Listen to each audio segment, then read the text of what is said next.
If you don't know, you should know that the modern day Democrat isn't too big on your freedom to simply make decisions that are best for your life. Why? Because they simply know better than you. From your medical decisions to where your kid goes to school and everything in between, the Democrat Party can and should run your life. And since he's been governor, Roy Cooper has subscribed to that philosophy.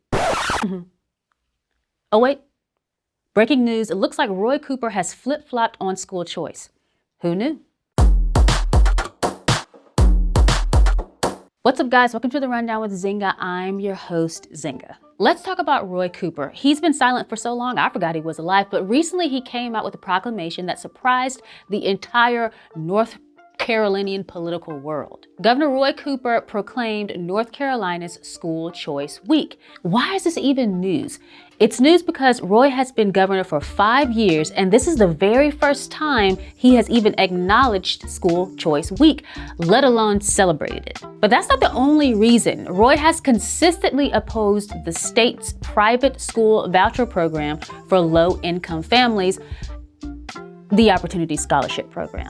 He said school vouchers are wrong. They hurt public schools. Cooper even slashed all funding for the Opportunity Scholarship Program in his budget proposals, and thank God we had Republicans who kept that from happening. Roy has always agreed with critics of school choice when they've argued that charter schools and private school vouchers drain money from public schools. Now keep in mind that has been Cooper's stance on this issue for most of his political career. Even though he and his wife decided to send their children to pricey private schools, he didn't seem to care what effect his school choice had on public schools when it came to his children. And he's quiet about it, but he really stays in step with the Democrat Party. He's definitely a follower and not a leader, but suddenly he's singing the praises of school choice?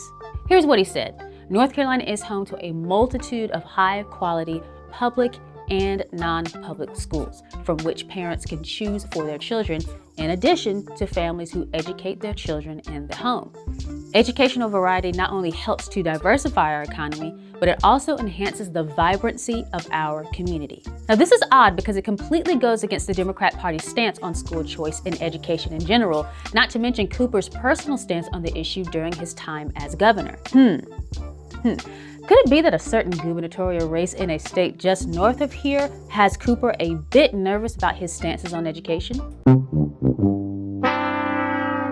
Or maybe it's because he isn't as much of a dummy as we've been thinking. According to a Parents for Educational Freedom in North Carolina poll, 62% of likely North Carolina general election voters support opportunity scholarships. Perhaps Cooper is attempting to set up North Carolina Democrats for future elections, especially since the president ain't doing much to help them in that regard.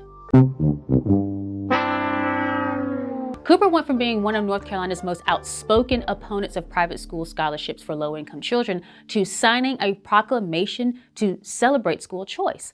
Why? Has Cooper suddenly had a change of heart? Seems unlikely. Could it be that the gubernatorial race in Virginia is scaring the crap out of Democrats all over the country? Likely. Or has this entire story happened due to a clerical error by Cooper's staff? Perhaps a little bit more likely, but keep in mind the proclamation still isn't on the governor's website. At the end of the day, this is what we do know. Proclamation or not, Roy Cooper, along with the rest of the Democrat Party, intentionally stands in the way of school choice, vouchers, and charter schools, period.